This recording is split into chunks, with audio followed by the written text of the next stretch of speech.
सभी दर्शकों को मेरा नमस्कार। आप सभी का मेरे SYY एजुकेशन चैनल में स्वागत है।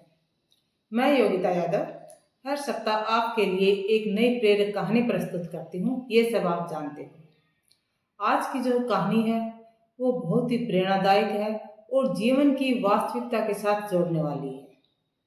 तो इससे पहले कि मैं कहानी को प्रस्तुत करूँ, आप सभी मेरे चैनल को सब्सक्राइब कर लीजिए ताकि कोई भी वैल्यूबल और एजुकेशनल वीडियो आप न चुके। तो चलो शुरू करती हूँ मैं आज की कहानी। एक समय की बात है, मृत्यु के देवता ने एक महिला के प्राण ले लिए। देवदूत ने धरती पर देखा कि उस महिला की 3 छोटी छोटी जुड़वा बच्चियां हैं। एक बच्ची अभी भी मृत माँ के स्तन से लगी हुई है। एक बच्ची रो रो कर सो गई है।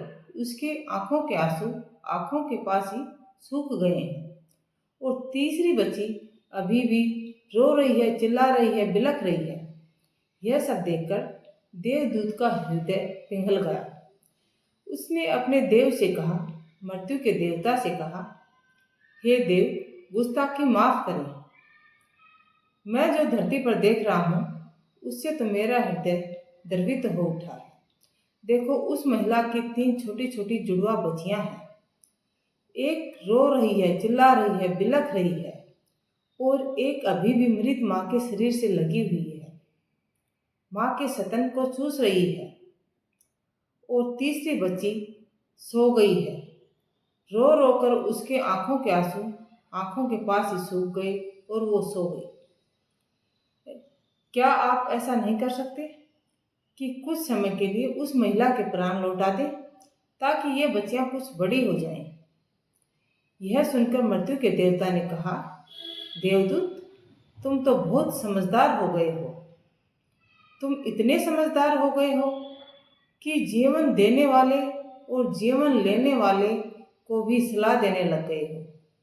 ये तो तुमने एक बहुत बड़ा पाप कर दिया है और इस पाप की सजा तो तुम्हें जरूर मिलेगी।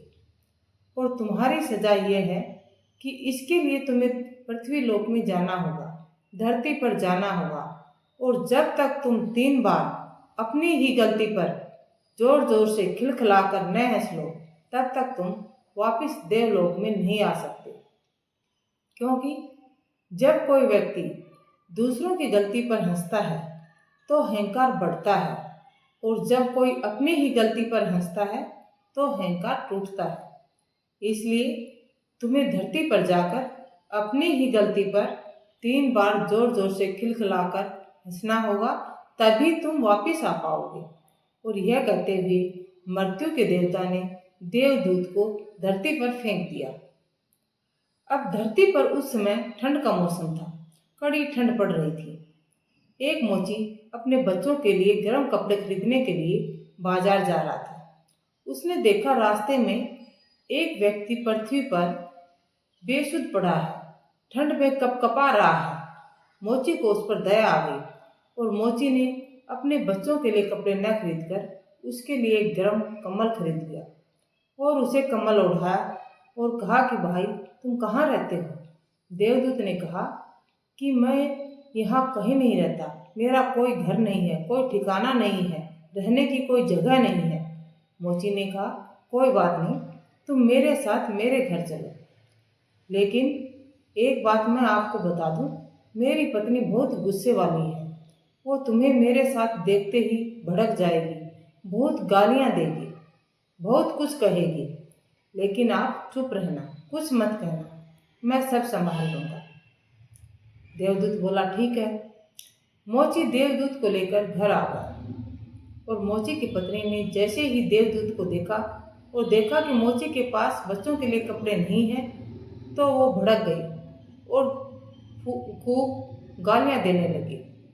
कहने लगी कि तुम बच्चों के लिए तो कपड़े लाए नहीं, हम तो इतना ही कमाते हैं कि अपने परिवार को पाल सकें, अपने बच्चों को पाल सकें। तुम किसे उठा लाए सड़क किनारे से? किस लिए? क्यों हमारा खर्चा बढ़ा रहे हो? और गालियां देने लगी। यह सुनकर देवदूत जोर जोर से खिलखिलाकर हंसने लगा। मोची ने कहा, भाई, मेरी पत्नी तुम्हें गालियां दे रही है और तुम हंस रहे हो। देवदूत ने कहा कि जब मैं 3 बार खिलखिलाकर हंस लूंगा तब मैं बता दूंगा कि मैं क्यों हंसा। और देवदूत हंसा इसलिए था कि मैं देवदूत इनके घर में समृद्धि और संपत्ता कि मैं देवदूत इनके घर में समृद्धि और संपन्नता लाने के लिए आया हूँ। और इसे पता ही नहीं है, ये सोच रही है कि मैं एक अनावश्यक व्यक्ति आ गया हूँ उनके घर में, इसलिए ये गालियाँ दे रही है। अब मोची का काम था जूते बनाना। मोची ने देवदूत से पूछा, तुम्हें क्या काम आता है? देवदूत ने कहा, मुझे कोई काम नहीं आता।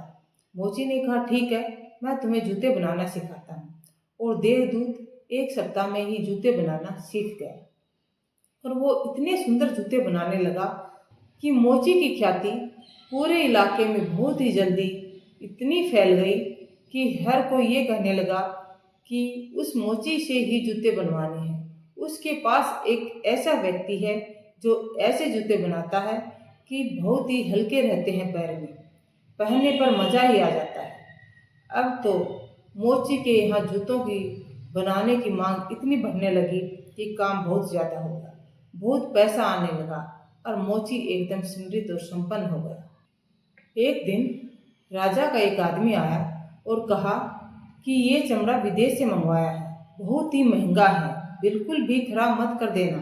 राजा के लिए जूते बनाने हैं और ध्यान रहे, राजा के लिए जूते बनाने हैं, स्लीपर नहीं। इस बात पर उसने जोर देकर कहा। मोची ने कहा, ठीक है भाई, समझ में आ गया कि इससे जूते ही बनाएंगे, समझ आ गई, चमड़ा बहुत महंगा है।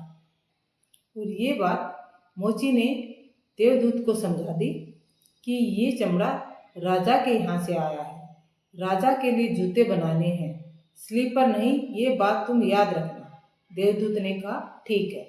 अब देवदूत चमड़ा लेकर जूते बनाने लगा, लेकिन देवदूत ने स्लीपर बना दिए। जब मोची ने ये देखा कि जूते नहीं स्लीपर बना दिए हैं तो मोची को बहुत गुस्सा आया और डंडा उठाकर देवदूत को पीटने लगा, कहने लगा, तू मुझे फांसी पर लटकवाएगा क्या? तू जानता नहीं है कि ये राजा के लिए जूते बनाने थे और तूने स्लीपर बना दिया। अब तो मुझे कोई नहीं बचा सकता, मैं तुम्हें भी पीट पीट कर मार डालूंगा। यह सुनकर देवदूत जोर जोर से हंसने लगा। मोची ने कहा, मैं तुम्हें पीट रहा हूँ और तुम जोर जोर से हंस रहे हो? देवदूत ने कहा, अभी 2 बार ही हंसा हूँ, एक बार और हंस लूँगा तब मैं बता दूंगा। और इतनी ही देर में राजा का आदमी दौड़ते हुए आया और बोला कि हे मोची, जूते नहीं स्लीपर बनाना, क्योंकि राजा की मृत्यु हो गई है। पर अब जूतों की आवश्यकता नहीं है, स्लीपर की आवश्यकता है। स्लीपर की आवश्यकता इसलिए थी क्योंकि उस देश में जब किसी की मृत्यु हो जाती थी तो उसको शमशान तक ले जाने के लिए स्लीपर पहनाए जाते थे। अब राजा की मृत्यु हो गई तो राजा को भी स्लीपर पहनाकर शमशान ले जाना था, इसलिए अब जूतों की आवश्यकता नहीं थी। मोची ने कहा, ठीक है भाई, जूते नहीं स्लीपर ही बनाए हैं, ले जाओ। अब मोची सोचने लगा कि ये कोई साधारण आदमी तो नहीं है, लेकिन बता भी कुछ नहीं रहा। अगले दिन 3 जवान लड़कियां मोची की दुकान पर आई, उनके साथ में एक वृद्ध महिला थी और वो तीनों लड़कियां कहने लगी, हमारे लिए बहुत सुंदर और एकदम फिट साइज के जूते बनाओ, हमारी शादी है तो शादी में पहनने के लायक जूते बनाओ।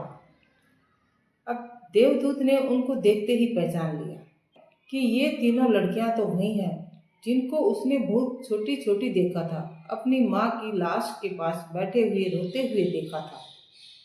देवदूत ने कहा, ये बताओ, ये वृद्ध महिला कौन है? इस पर वो महिला बोली कि मैं इनकी अभिभावक हूँ, इनकी माँ हूँ, मैंने इन तीनों को गोद लिया है और पाल पोस कर बड़ा किया है। आज मैं इनका विवाह कर रही हूँ, इसलिए जूते बनवाने के लिए यहाँ आई हूँ। ये तीनों एक गरीब महिला की बेटियां थीं, उसके 3 जुड़वां बच्चियां थी। वो बहुत ही गरीब थी, इनके लिए दूध का प्रबंध भी नहीं कर सकती थी, उसके पास कोई काम नहीं था।